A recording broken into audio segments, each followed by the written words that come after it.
Ashok Vyas, and today I'm delighted to be welcoming someone who has founded an organization that is called Gift for Life USA.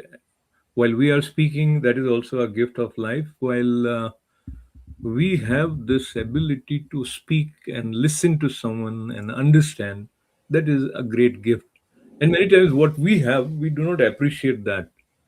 But when you realize that that appreciation is a must, because there are many human beings who are not blessed the way you and me, as we are speaking, are. So what is Gift of Life USA, and how has been the journey of a decade? Let's learn from president and founder. Flora ji, namaste, welcome. How are you? Namaskar, Namaskar. Thank you so much, Ashok ji. First of all, Ashok Vyas ji, it has been a journey of 11 years with you and even more. I think I have known you for decades, and you do an exceptional job finding the right talent to promote through your channels, and you always go ahead and support the people who need the support. So I'm truly thankful to you. I think the community is truly thankful to you, and thank you for having me today here and giving me this opportunity to share a little bit of our work that we have started this journey, and of course we are continuing with it. Wonderful. So let me appreciate your kind words, and I think this is the spirit that has also resulted into the formation of Gift of Life. When you have that empathy for the people who are less fortunate than you are. In your case, there is a personal story also that I'm aware of. So let us begin by the backdrop behind Gift of Life USA, which, if one makes use of the words in which you describe, this is for providing opportunities for differently abled individuals with intellectual and developmental disabilities. Now, it is not easy for many people to even understand what is this intellectual and developmental disabilities is. We just do our business, we kind of ignore such people, and we don't understand what they are going through, etc. So in your case, what was the trigger that made you think so deeply about the need to help them? Ashokji, as it is rightly said, only the wearer of the shoe knows where it bites. So the journey started with our own home story, where I had my mom, my mom is diagnosed with borderline bipolar disorder for the last over 15 years. And the first time when we found that out, the stigma that we faced from our own people, that mindset that we have, especially here and back home, that when you have a disorder, it's like a mental condition, and the only place for them is the asylum, and they are not capable of handling themselves, and we are not capable of handling these situations. So that stigma that we faced kind of triggered us and said we found our way out. Thankfully, we were had very sound medical help, and but thankfully we learned our way, and then that triggered that we have to also do something and help this kind of people, and somehow try to at least facilitate removing the stigma. If we cannot remove it ourselves, at least have and join people who are like-minded, so we can all work towards this noble cause. So, Flora, I sincerely appreciate. Many times we think, and then we also think that we want to do something, but we fail to put that into a structure which would actually result into some concrete output. In your case, I applaud the 11 years of Gift of Life, and let me request you to share what you observed in your mom, and when you look at the way these differently abled individuals are taken care of in India and America, is there something common? Because I believe the need is very much common, whether whatever country you are in. Share, because you are aware about both sides of the world. You just nailed it, Ashokji. It's the need. Um, when we first began the journey, we thought that the need was more back home. Back home, people had this kind of stigma and mindset, and I was really surprised that this is a universal thing. So, no matter where you go, we have seen now over the period of 11 years, of course, we have seen variety of people both back home in the US and, of course, across the globe as well. We come across multiple situations and all. the need of emotional touch, the need of taking care of your mental health. We always go ahead and have annual checkups, for our physical health. But have you ever heard of any kind of annual checkups for mental health? Nobody puts thought into that, which is equally important, because that is the right way to go. Especially, we all lived through the difficult periods of the pandemic and all, and we all know how it feels when you are socially disconnected with the outside world one way or the other. We were grasping on straws on online platforms to go ahead and have that connection. That taught us how important the social and emotional connection is. And that is what we have learned throughout our journey, to strengthen that emotional strength. So not only we can inspire the people, but also get inspired. And it's a learning journey. We matured over a period of time. Yes, when we started, we did not know. We just had a desire to do something. Slowly, eventually, we went ahead, started introducing programs, started introducing in the right direction. The one thing that I saw in common was, and the one thing that I always wanted to do was to go ahead and advocate people on the various disorders. So, whenever you say, like, this person has a mental health, it doesn't stop there. There are so many different variations of it. And to be educated, to go ahead and have the right knowledge, so that we can go ahead and handle them, whether it is emotionally, physically, socially, however it is. I think that is the most and the first important step. And we took an advancement towards that, and we stuck to our goal throughout our journey, and we went ahead and expanded our wings to our other programs as well. Yeah, let me understand a bit more, and some of our viewers who have not been in the close proximity of someone who is differently able, where they are probably not in a position to communicate. They feel a sense of loneliness, which very few people would be able to understand that there is something happening which needs to be addressed. And so you do not come from a medical background, and I don't think you are a psychiatrist. So you probably initially did your research and probably talked to a lot of people to figure out what could be the bridge that may act as helpful bridge for them. Yes. Initially, when we went ahead and started looking help for mom, the first step was, of course, medical help. And thankfully, we have doctors back home. My sister is a doctor, her husband is a doctor. They have their own hospital, they have their own diagnostic center. Medically, we started our journey to first get an idea and to learn the vocabulary of what it actually means. And then eventually we grew our way to find the right resources and to find the right direction, so that we could take her in a direction where she could live an independently social life without any support or without being dependent on anybody. That was our main goal, number one. Because we are here today, tomorrow, that is the number one question everybody has. That, what if I'm gone tomorrow? Nobody's immortal. What if I'm gone tomorrow? What happens to this person who I dearly love and care for? So that is one thing that we wanted to develop. Her emotional resources around her, enough resources for her to survive on her own.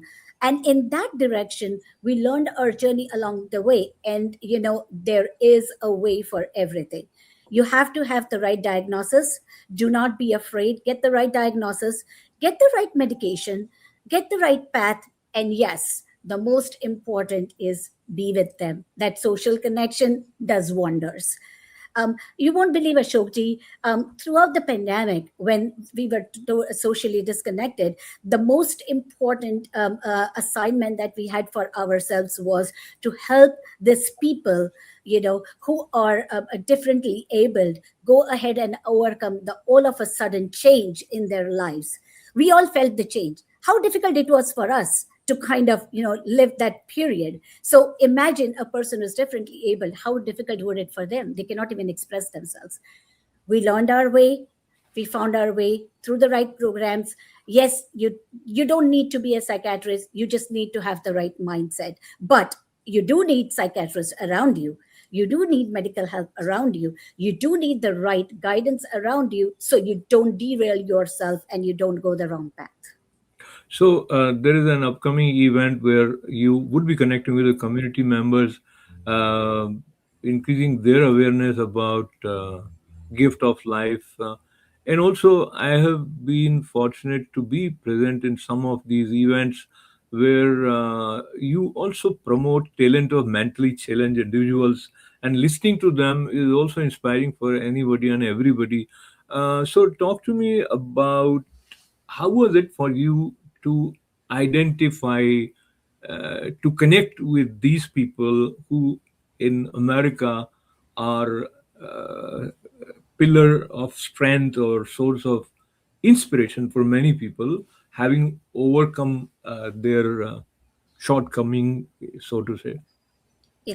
So our journey started with the vision of talent promotion, advocacy, emotional support, health and education, and eventually went down the route of employment opportunities as well.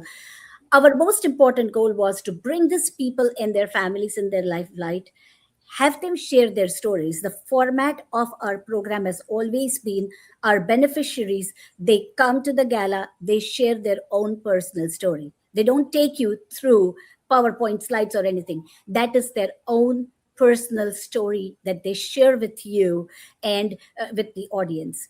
And these are the people who are actually living with the conditions. And over a period of time, we have advocated, over a period of 11 years, I think we have advocated somewhat 20 plus disorders to find the right talent. I mean, of course, there is a team behind it as well. Thank you to my team, and thank you to the moral support of my co-founder, who is also my partner in crime, my husband, Mr. Paresh Parekh, and my son, who is a doctor, Dr. Harshil Parekh, who gives me that medical guidance, who puts me in the right direction to go ahead and do the right thing. Having to Initially, when we started this journey, we always start our talent hunt way in advance, so it takes a good few months to go ahead. Initially, we had to go and connect with the like-minded people and find the right talent. Now, over a period of time, we have been so matured that we don't have to go ahead and hunt for anything. Everything just comes to us, and then we just have to go ahead and scrutinize and find the right way we want to go. Yeah. So I want to clap here in the middle of this conversation for your sustained and consistent and commitment to the cause, to identify these people, as well as to think about the programs that would really help them. And one of them is you are providing scholarships to college going mentally challenged individuals. What are the other programs, and how have been your so to say, if you look back in terms of the satisfaction that this is what you wanted to do and this is what Gift of Life USA has managed to accomplish so far? Our number one goal will be and will always remain to be and has always been going ahead and giving these individuals the platform to share their talent, to come out in the people and make themselves sociable, to come out and go ahead and talk to people and be a part of the community. That's our number one goal. Advocacy is also our program that we have been going ahead and promoting. Yes, we do provide scholarships to autistic college going students, and of course to other there are cerebral palsy individuals who want to undergo through that. So health and education is also another program. There are certain costs that we also help with people with with veterans who are more emotionally and mentally challenged after what they undergo through and they are retired. There are certain other programs that we provide where we provide and facilitate counseling as well. But the base of everything is our commitment to provide the quality support and services that these people deserve, and they are differently abled. They have the talent. You just have to squeeze the talent out of them, and you just have to broadcast, and you just have to showcase it to the world. I was surprised. There was one individual who I heard at your program who was differently abled, but he was such a wonderful motivational speaker. And there are more such talents that you have promoted over a period of years. When you mention about advocacy, what it is that you are referring to, and how that needs to be strengthened? Advocacy in the terms of we want to pick up, we want to go ahead and share with folks the different disorders or the different mental health conditions that exists, and we want to go ahead and help these people promote their strengths through them. So all of these different health disorders, some of these individuals are running their own advocacy program and going ahead and promoting the cause, supporting the cause, living through the cause, and they're making themselves self-sustainable through those advocacy programs.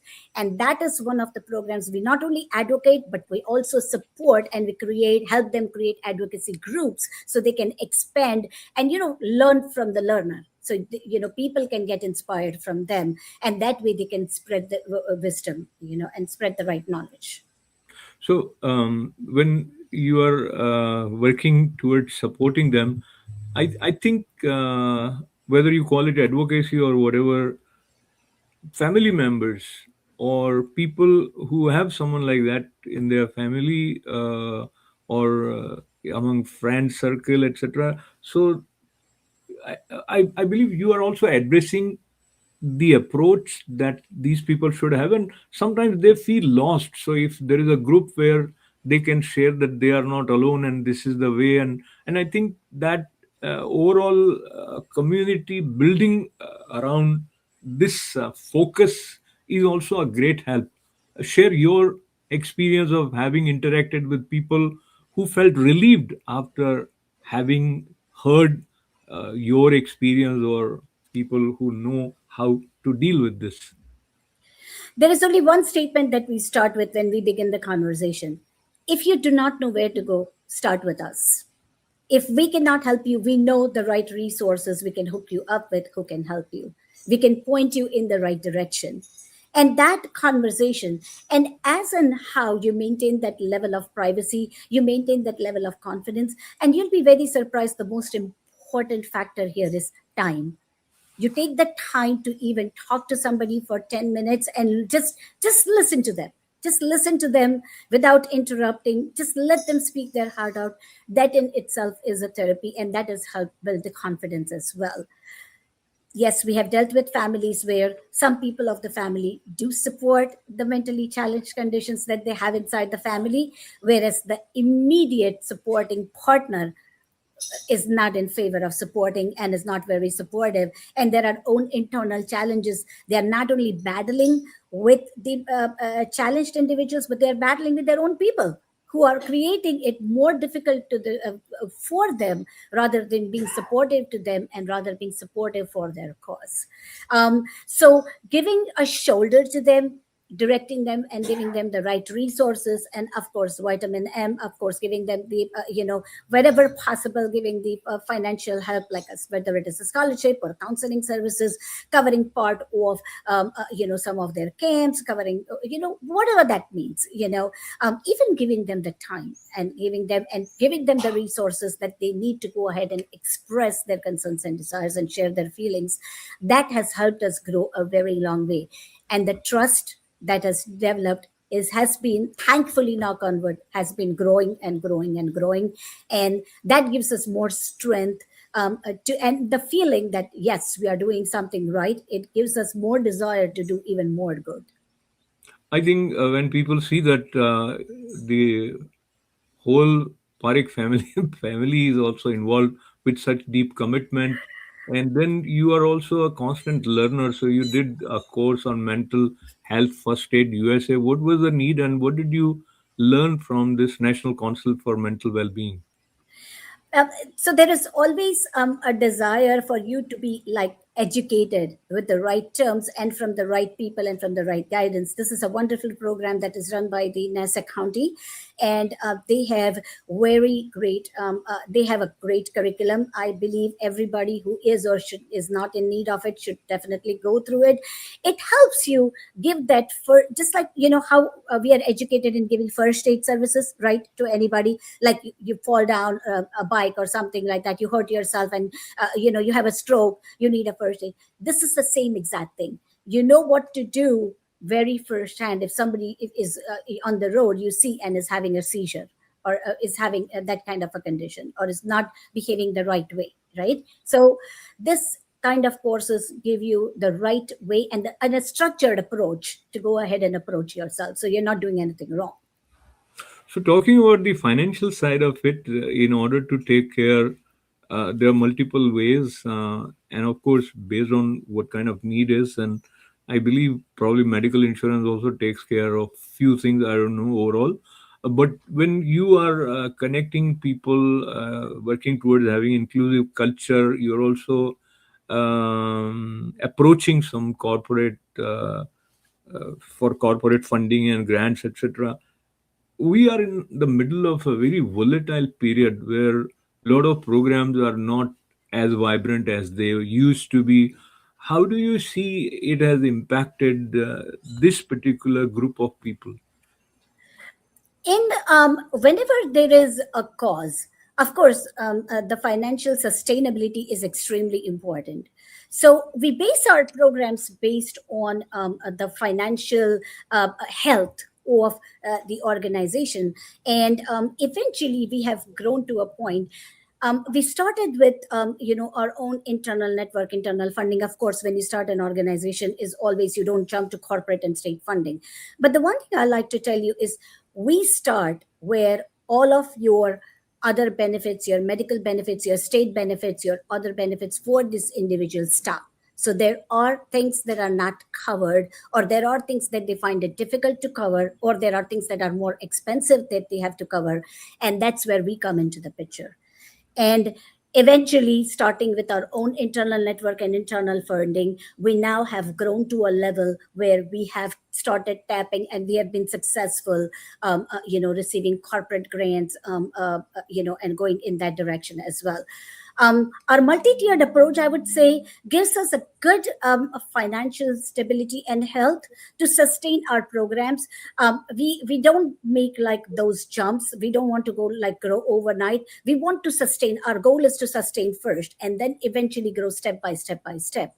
And that approach and that strategy has helped us sustain so far, and I'm very positive that it's going to help us go ahead and generate those resources to help us grow even further. Absolutely. So there is a combination of creativity, compassion, commitment, consistency, everything. When we look at the events that is organized by Gift of Life, you see that almost most of the community members, well-meaning individuals, are there. In addition to that, some people wonder what is it that Gift of Life USA is engaged in throughout the year when this event is not happening. So, one, I believe there is a counseling program that you support. So, talk to us about the continuous focus of activities or programs by Gift of Life. Beautiful. And that kind of leads into the future of Gift of Life USA as well. When we initially started the program, now our programs are focused in four segments. We try to do one fundraising through the year and then tap on the corporate grounds, the other grants, and whatever we can get. We try not to approach the same individuals for funds more than once a year, So that is why we have like this one fund annual fundraiser, these individuals who come in and benefit. And then there are the scholarship programs that go behind that, the advocacy programs that go behind that, the counseling portion that goes behind that, creating and generating the resources, working with them to generate the resources, and working with even the school districts, for example, working with the other organizations, for example, and going ahead and helping their individuals to run their own programs and help them through this period. That is what we do throughout the year with the funds that are generated, and we use it for the benefits of all of these different programs and the causes that we have done. We do health fairs, and we always try to go ahead and do it, go and work with our individual, with our immediate community resources, like our, there are other mental health resources that are there. There are mental health camps that are there. We work with the like I said, we work with the school districts and all as well.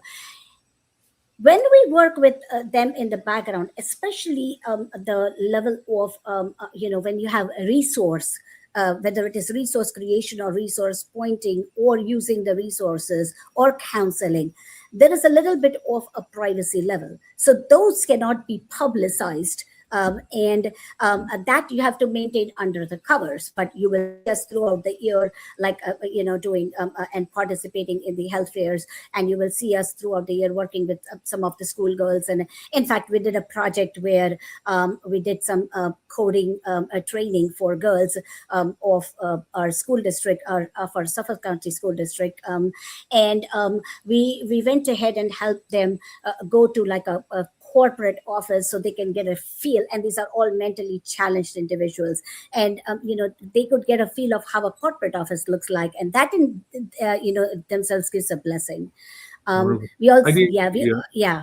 yeah. I would say that it's a blessing to have individuals like you uh, who identify the problem and work towards offering the solution, and also inspire others to join. So it's not just your family, but I would say the big, large family of the community that is also a part of Gift of Life, and I'm proud that I have known the journey of 11 years of this wonderful organization. Wishing many, many more good things to happen through this organization. So, once again, thanking you with lots and lots of good wishes. And thanks to all of you. Do join and support organizations like Gift of Life. This is Ashok Vyas. Namaste. Thank you so much.